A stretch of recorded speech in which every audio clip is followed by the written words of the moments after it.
नमस्कार, स्वागत है आपका द न्यूज़ लॉन्चर पर। मैं हूं अशोक वानखेड़े। लेकर आया हूं आपका अपना कार्यक्रम डायरेक्ट हिट। आज अमेरिका ने सीधा हिट करने का प्रयास किया चीन को, और चीन ने करारा जवाब दिया और रशिया ने वार्निंग। अमेरिका और चीन सीधे भिड़े। क्या ट्रंप का सत्यानाश फाइनल समझे? रूस भी भड़का, ईरान तैयार, जिनपिंग बड़ा फैसला लेने वाले हैं। क्या खबर है? क्या हिट हुआ? ईरान से जंग के बीच डोनाल्ड ट्रंप ने चीन के खिलाफ सख्त एक्शन लिया है। अमेरिका ने चीन में स्थित एक रिफाइनरी और ईरान के तेल कारोबार से जुड़े कई जहाजों पर प्रतिबंध लगा दिए हैं। इसका मकसद है कि ईरान के से तेल से होने वाली कमाई पर दबाव बढ़ाना है। अमेरिका ट्रेजरी विभाग ने कहा कि उसके office of foreign assets control विदेशी संपत्ति नियंत्रण कार्यालय ने हेंगली petrochemicals Dalian refinery company limited पर कार्रवाई की है। विभाग के अनुसार यह कंपनी ईरान से कच्चा तेल और पेट्रोलियम उत्पाद खरीदने वालों में से सबसे बड़ी कंपनियों में से एक है। ट्रेजरी सचिव स्कॉट बेसेंट ने कहा, आर्थिक शक्ति ईरान शासन पर वित्तीय शिकंजा कस रही है, मध्य पूर्व में उसकी आक्रामकता को रोक रही है और उसकी परमाणु महत्वाकांक्षाओं पर अंकुश लगाने में मदद कर रही है। इस कार्रवाई में करीब-करीब 40 शिपिंग कंपनियों और जहाज़ों को भी निशाना बनाया गया है, जो ईरान के तथाकथित शैडो फ्लीट का हिस्सा बनाया जाता है। अमेरिका का कहना है कि ये जहाज तेल और पेट्रोकेमिकल उत्पाद को दुनिया भर में पहुंचाते हैं, जिससे ईरान सरकार को पैसा मिलता है। बेसेंट ने यह भी कहा कि डोनाल्ड ट्रंप के निर्देशों पर अमेरिका आगे भी उन जहाज़ों, बिचौलिए और खरीदारों पर कार्रवाई करता रहेगा, जो ईरान का तेल दुनिया के बाजार तक पहुंचने में मदद करते हैं। उन्हें चेतावनी दी है कि जो भी व्यक्ति या जहाज इस काम में शामिल होगा, उसे अमेरिकी प्रतिबंधों का सामना करना पड़ेगा। ट्रेजरी अधिकारियों ने बताया कि चीन की स्वतंत्र रिफाइनरियां, जिन्हें टी पॉट्स के नाम से जाना जाता है, ईरान के कच्चे तेल का अधिकांश हिस्सा खरीदती है। इनमें हेंगली दूसरी सबसे बड़ी कंपनी है, जिसमें ईरान से अरबों डॉलर का तेल खरीदा है। बयान में कहा गया है कि हेंगली से सेपहर एनर्जी जहान नामा पार्स कंपनी के जरिए प्रतिबंधित जहाज और ईरान के शस्त्र बलों के जनरल स्टाफ से जुड़े शिपमेंट प्राप्त किए हैं, जिससे ईरानी सेना के लिए करोड़ों डॉलर का राजस्व उत्पन्न हुआ है। इसके अलावा अमेरिका ने 19 और जहाजों पर भी प्रतिबंध लगाए हैं। इन पर आरोप है कि ये जहाज ईरान का कच्चा तेल, एलपीजी और अन्य पेट्रोकेमिकल उत्पाद दुनिया के अलग-अलग देशों में पहुंचा रहे हैं। ट्रेजरी विभाग ने बताया कि फरवरी 2025 से ईरान से जुड़े 1000 से ज्यादा व्यक्ति, संस्था, जहाजों और विमानों पर प्रतिबंध लगा है। अमेरिकी कानून के तहत जिन पर प्रतिबंध लगाया जाता है, उसकी अमेरिका में मौजूद संपत्ति को फ्रीज किया जाता है। अमेरिकी नागरिक के लिए उनके साथ लेन-देन करना आम तौर पर प्रतिबंधित होता है। इसके अलावा जो विदेशी कंपनियां ऐसे कारोबार में मदद करती है, उन्हें भी सजा भुगतनी पड़ती है। बड़ी बात, बहुत बड़ा डिसीजन। मैं इसको शायद अमेरिका ने पहले चीन का ये ईरान का जहाज कब्जे में ले लिया, उसके बाद ईरान ने अमेरिका का जहाज कब्जे में ले लिया। उससे रिटेलिएट होके व्हाइट हाउस के जो बाबा है, वो कहीं न कहीं प्रकोपित हो गए। अब आगे इस अमेरिकी राष्ट्रपति डोनाल्ड ट्रंप की कूटनीति रणनीति एक बार फिर से आक्रामक मोड़ में दिख रही है। अमेरिका और ईरान के बीच नए दौर की बातचीत से ठीक पहले अमेरिका ने चीन की एक बड़ी टी टॉप रिफाइनरी पर प्रतिबंध लगा दिया, जिसका मैंने आपको जिक्र किया है। आगे टी टॉप क्या होती है? अब सवाल उठता है कि टी टॉप रिफाइनरी का मतलब क्या है? दरअसल चीन में छोटे-छोटे स्वतंत्र निजी रिफाइनरी को टी पॉट कहा जाता है। ये बड़ी सरकारी कंपनियों के मुकाबले छोटे पैमाने पर काम करती है, सीमित मुनाफे पर चलती है और अक्सर सस्ते या प्रतिबंधित स्रोत से कच्चा तेल खरीदती है। चीन की कुल रिफाइनिंग क्षमता का करीब एक चौथाई हिस्सा यानी 25% इन्हीं टी पॉट रिफाइनरी के पास है। रिपोर्ट के मुताबिक इन रिफाइनरियों पर पहले भी प्रतिबंध लगाए जा चुके हैं, जिससे उन्हें कच्चा तेल खरीदने और उसके उत्पाद बेचने में दिक्कत आई थी।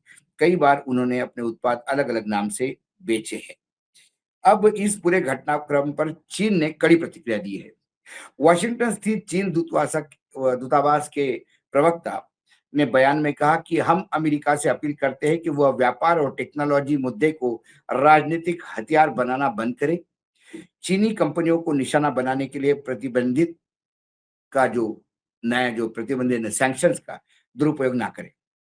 डेटा एनालिस्ट फर्म केपलर के मुताबिक 2025 में ईरान के निर्यातित तेल का 80% से ज्यादा हिस्सा चीन खरीद रहा है। ऐसे में अमेरिकी प्रतिबंध सीधे इस सप्लाई चेन को प्रभावित करती है। इसलिए विशेषज्ञ मानते हैं कि छोटे स्वतंत्र रिफाइनरी पर इन प्रतिबंधों का असर सीमित रहता है, क्योंकि उनका अमेरिकी वित्तीय सिस्टम से सीधा जुड़ाव कम होता है। कुल मिलाकर अमेरिका ने साफ कर दिया कि वह ईरान पर आर्थिक दबाव बढ़ाने के लिए उसके अंतर्राष्ट्रीय खरीदारों पर को भी निशाना बना सकता है। अब ये जब चीन और अ, अमेरिका के बीच में तनातनी चल रही थी, इसी के बीच पुतिन साहब भी भड़क गए। सर्गेई लाव्रोव ने अमेरिका को सलाह दी कि अगर उसे किसी देश की सरकार पसंद नहीं है, तो टकराव करने के बजाय बातचीत करनी चाहिए। यानी उनका कहना था कि ट्रंप के इस नई थ्योरी से अक्सर रिश्ते बदल जाते हैं। रूस के विदेश मंत्री सर्गेई लावारोव ने अमेरिका पर सीधा और बड़ा आरोप लगाया। उनका कहना है कि अमेरिका दुनिया के कई देशों में दखल देता है। उसके पीछे असली वजह तेल और अपने फायदे के होते हैं। एक इंटरव्यू में लावारोव ने कहा कि अमेरिका खुद मानता है कि उसे किसी की नहीं, सिर्फ अपने हितों की चिंता है। लावारोव ने साफ शब्दों में कहा कि वेनेजुएला और ईरान जैसे देशों में अमेरिका की दिलचस्पी छिपी नहीं है। उनके मुताबिक इन देशों में तेल के बड़े भंडार है और यही असली वजह है कि अमेरिका वहां एक्टिव रहता है। उन्होंने कहा कि अमेरिका पूरी दुनिया के एनर्जी मार्केट पर पकड़ बनाना चाहता है। रूस के विदेश मंत्री ने यह भी कहा कि अमेरिका अपने फायदे के लिए किसी भी हद तक जा सकता है। उन्होंने आरोप लगाया कि जरूरत पड़ने पर अमेरिका तख्तापालट, अपहरण या नेताओं की हत्या जैसे कदम भी उठाता है, खासकर उन देशों में जहां प्राकृतिक संसाधन ज्यादा है। लाव्रोव ने कहा कि इस तरह की नीतियों से दुनिया के नियम कानून कमजोर हो रहे हैं। उनके मुताबिक अब हालात ऐसे हो गए हैं कि जिसके पास ताकत है वही सही है वाला माहौल बनते जा रहा है।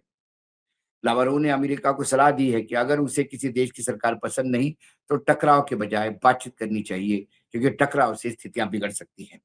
इसी बीच रूस की तरफ से ये भी चेतावनी दी गई है कि अमेरिका और इजरायली शांति वार्ता के नाम पर ईरान पर हमला करने की तैयारी कर सकते हैं। हालांकि यह भी कहा गया है कि ईरान के पास जवाब देने की पूरी ताकत है। इसी के बीच, तनाव के बीच, अमेरिका ने अपने दूत स्टीव विटकॉफ और जेरेड कुशवर, यानी वही प्रॉपर्टी डीलर और दामाद, को पाकिस्तान भेजने का फैसला किया है। यह ईरान के साथ नई बातचीत होने वाली है। यह कदम ऐसे समय उठाया गया जब दोनों देशों के बीच संबंध काफी तनावपूर्ण है। ईरान के विदेश मंत्री अरागची ने पाकिस्तान, ओमान और रूस जाने की बात कही है, ताकि अपने सहयोगियों के साथ तालमेल बना सके। हालांकि अमेरिका से सीधी मुलाकात को लेकर अभी कुछ साफ नहीं कहा गया है। उधर अमेरिकी राष्ट्रपति डोनाल्ड ट्रंप का कहना है कि अमेरिका किसी डील के लिए जल्दी में नहीं। उन्होंने कहा कि ईरान के पास एक अच्छा समझौता करने का मौका है, लेकिन फैसला उन्हें लेना है। ईरान फैसला ले चुका है। ईरान ने पहले ही अपने 10 पॉइंट बता चुके हैं।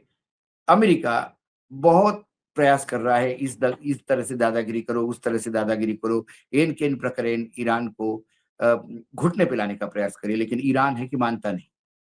ईरान ने हर वो चाल डोनाल्ड ट्रंप की फेल की है, और अब डोनाल्ड ट्रंप ने यदि चीन पे हाथ डाला, तो समझ लीजिएगा, आज चीन पे यदि उन्होंने प्रतिबंधित कई कंपनियों को लगाया, उनके जहाज यदि छीनने का प्रयास किया, तो फिर औद्योगिक पहिया जो है अमेरिका का, वो शांत हो सकता है, क्योंकि मेजर सप्लाई चीन से है रेयर अर्थ मटेरियल का, जिसके चलते उनके मिसाइल भी वही बनेंगे। यदि ये कच्चा माल नहीं आया, तो अमेरिका क्या करेगा? इसके पहले भी अमेरिका ने चीन पर अपने टैरिफ वॉर के समय भी कड़े प्रतिबंध लगाने का और हायर टैरिफ लगाने का प्रयास किया। चीन ने अमेरिका पे उससे दुगना टैरिफ लगा दिया, और स्थिति ये हो गई कि जब अमेरिका की स्थिति उन्होंने टाइट कर दी सप्लाई की, तो अमेरिका घुटने पे आया और चीन के सामने नतमस्तक हो गया। जो डोनाल्ड ट्रंप कर रहे हैं, जो व्हाइट हाउस में हो रहा है, उससे विश्व से ज़्यादा अमेरिकी भी चिंतित है, क्योंकि उन्हें लगता है कि उन्होंने बहुत ही गलत आदमी के हाथ देश की बागडोर सौंपी है। आज डायरेक्ट हिट में इतना ही, कल फिर आता हूँ किसी विषय के साथ। तब तक के लिए नमस्कार, देखते रहिएगा न्यूज़ लॉन्चर।